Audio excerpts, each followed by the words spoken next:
سرت والشوق طريقي، جئت من فج عميق، إن من أركان ديني حجة البيت العتيق. سرت والشوق طريقي، جئت من فج عميق، إن من أركان ديني حجة البيت العتيق.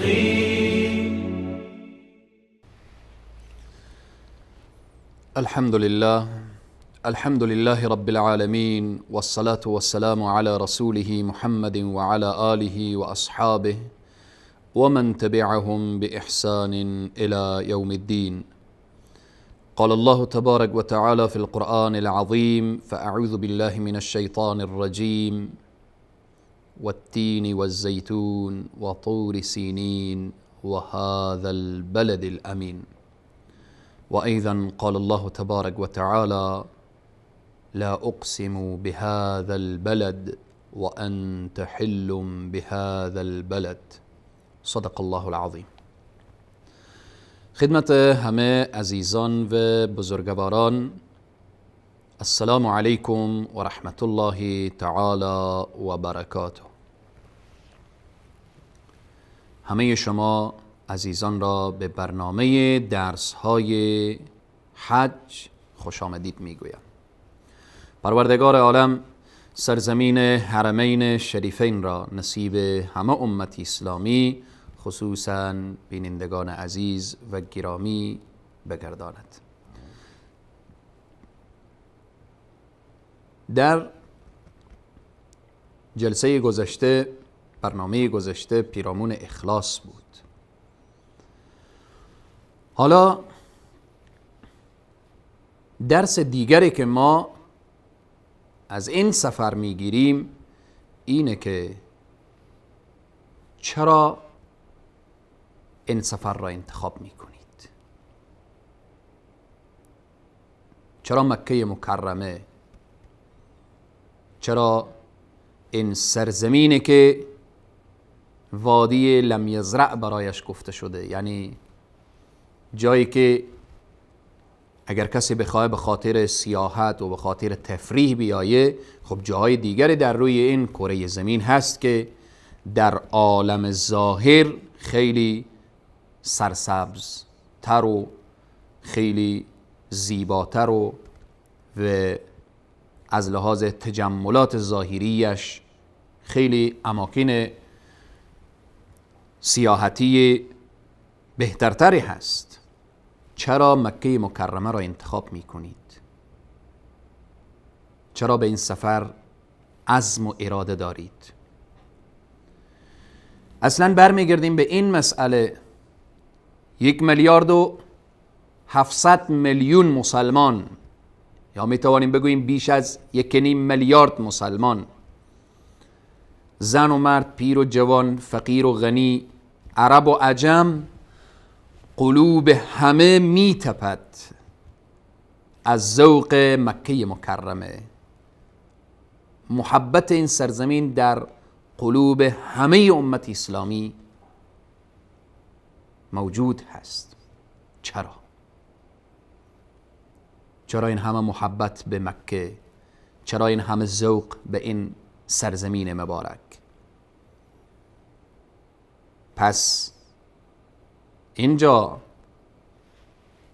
ما از این فکر و این اندیشه و این وقت اراده و عزم و حرکت به سوی این سرزمین میشه، این سوال خلق میشه: چرا؟ به خاطر چی؟ چون مسلمان هستیم، تسلیم قول پروردگار عالم، الله را شناختیم، به الله ایمان داریم، به پیامبرانش ایمان داریم، به کتبش ایمان داریم. پس مکه مکرمه عظمتش، بزرگیش، محبتش در دل من و تو مسلمان سرچشمه از چی میگیره؟ از ایمان، از اخلاص.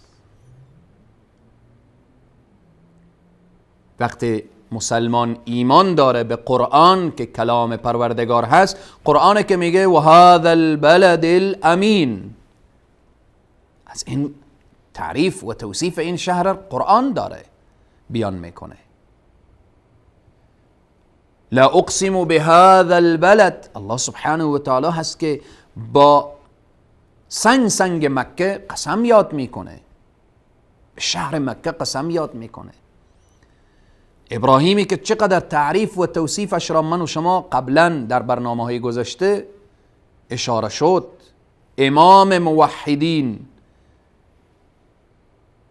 ابوالانبیا، خلیل پروردگار عالم، الله سبحانه و تعالی ابراهیم و اسماعیل را، دو پیامبر خود را خادم قرار میده به مکه مکرمه و به جوار کعبه معظمه و حتی به ساخت و ساز کعبه معظمه. یکی بنا هست و ابراهیم بنا هست و اسماعیل کارگر هست.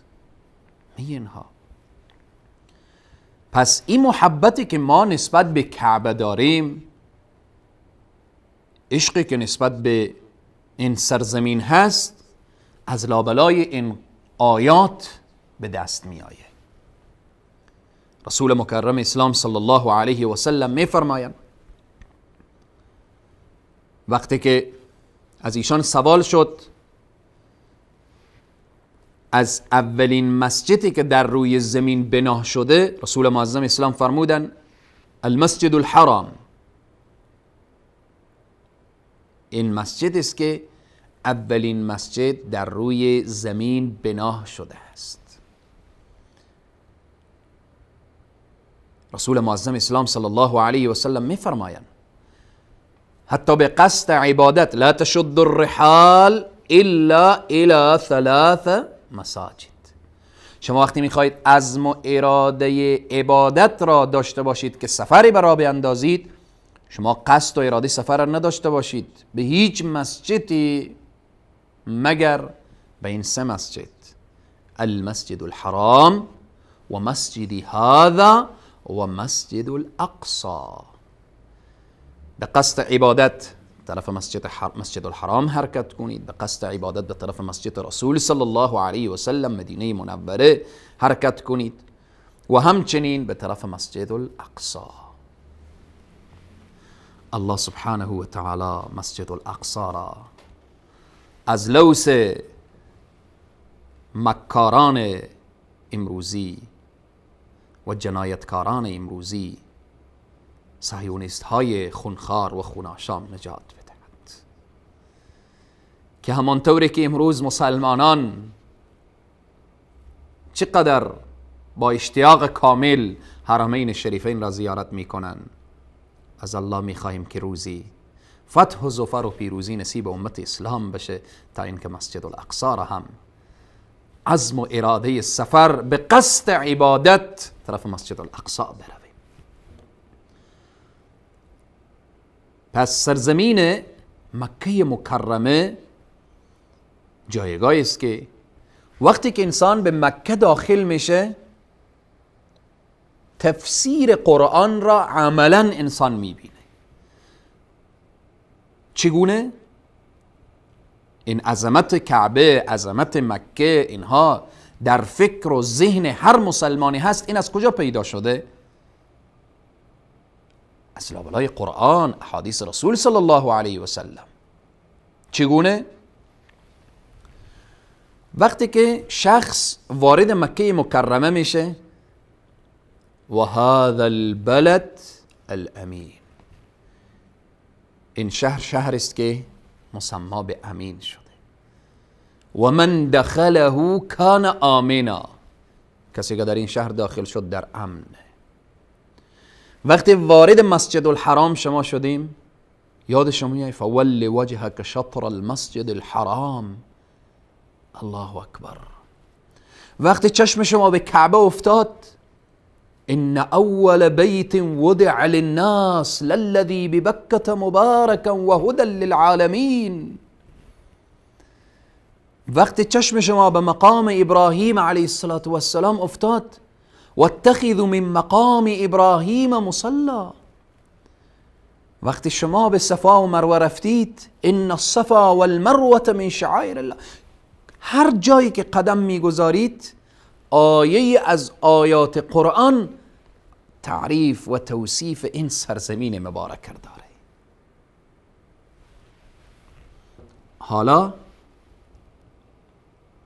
از این دانستیم که چرا محبت مکه مکرمه در دل هر مسلمان هست، چرا دل هر مسلمان زن و مرد به طرف این سرزمین مبارک میتپد. به خاطر چی؟ به خاطر اینکه او ایمان داره به قرآن و تعریف و توصیف این سرزمین را هم شنیده از لابلای قرآن که قرآن هم کلام پروردگار عالم هست. حالا از این درسی که ما میگیریم، کعبه قبلگاه 1.5 میلیارد مسلمان یا بیش از 1.5 میلیارد مسلمان، از این چی درس میگیریم؟ درس هایی که وقتی عظمت کعبه فهمیدیم، عظمت مکه را فهمیدیم، وقتی دانستیم که این سوالی که در ذهن می آید چرا کعبه را دوست دارید؟ چرا مکه را دوست دارید؟ چرا دوست دارید حج بروید؟ چرا دوست دارید مکه مکرمه به عمره بروید؟ این همه چراها جواب داده شد به خاطر اینکه بنده الله هستید، گوش به فرمان الله هستید و اوصاف و عظمت و بزرگی این سرزمین را از لابلای کلام پروردگار خواندید، شنیدید که وصف این سرزمین در قرآن هست. حالا دروسی که از این بحث ما میگیریم، این دروس چیست؟ چی درس های به ما میدهد؟ بعد از میان برنامه انشاءالله این دروس بیان می شود. با ما باشید.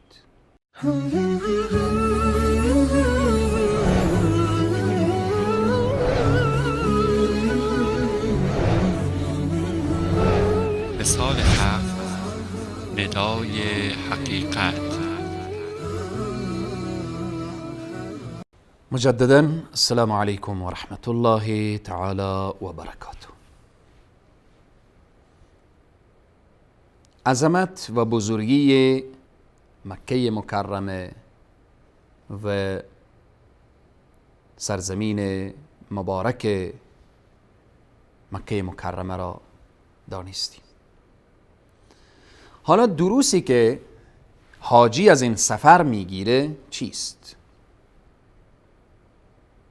یک خواهر، یک برادر عزم و اراده حج کرده، حالا آمده در این بلد امین و هذا البلد الامین، آمده در شهری که لا اقسم بهذا البلد، الله قسم یاد کرده، آمده در جایی که الله سبحانه و تعالی در چندین جای قرآن لفظ مسجد الحرام را میگیره، آمده در سرزمینی که الله سبحانه و تعالی وصف این سرزمین را در کلام حمید و مجید خود نموده. حالا حاجی چی درس میگیره؟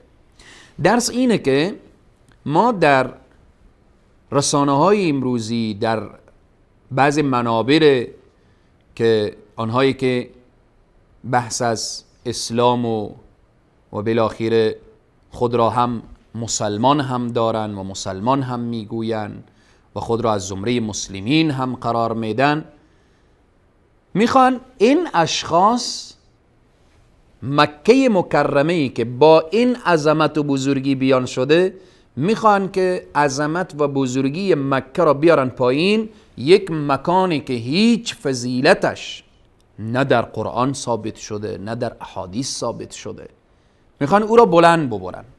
مثلا حالا ما اوصاف مکه مکرمه در قرآن و در احادیث رسول صلی الله علیه و سلم، مکه که ام القرى گفته شده، همین کافی است که الله سبحانه و تعالی به این شهر قسم یاد میکنه. الله سبحانه و تعالی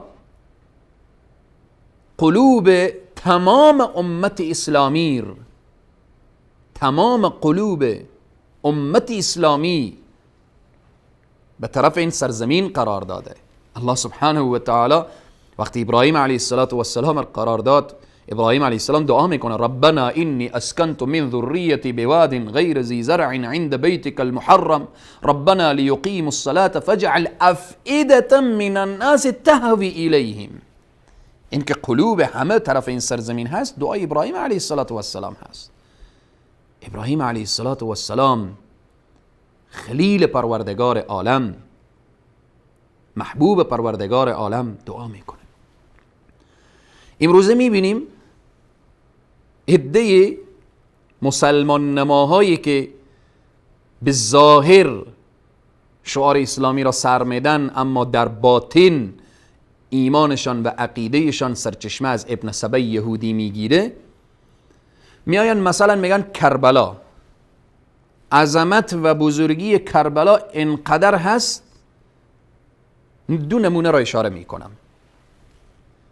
اینهایی که کربلا و زیارت کربلا را بالاتر از زیارت کعبه معظمه و مشرفه میدانند و میبینند، چی میگویند؟ به این که امام حسین رضی الله عنه، نواده رسول صلی الله علیه وسلم، ریحانه رسول صلی الله علیه وسلم، به این که محبوب پروردگار عالم هست و محبوب رسول صلی الله علیه وسلم بود، به این که امام حسن و امام حسین شباب اهل الجنه هستند، همه اهل سنت اتفاق نظر دارند و نور چشمان همه امت اسلامی هستند. رضی الله عنهم و رضوا عنه. جایگاه و مقام و فضائل اهل بیت رسول صلی الله علیه وسلم به نزد اهل سنت و جماعت آنقدر هست که ازهر من الشمس هست. اما به این که وقتی ما میگیم کربلا، این فضائلی که امروز آمدن با کربلا چسباندن، هدف چیست؟ هدف زدن کعبه هست. نعوذ بالله. کار یهود هست. یهودی ها از ابتدای اسلام کار انجام میدادن تا اینکه در مقابل اعمال درست و صحیح مسلمان ها می آمدن عمل درست میکردن تا مسلمان ها را به تزلزل بیندازن، اما مسلمان های واقعی هیچ وقت به تزلزل نمی افتن. در عقیده فرزندان ابن سبع یهودی اینه که زوار کربلا، زائرین کربلا، مثلا کسی که در کربلا میره چی میگن؟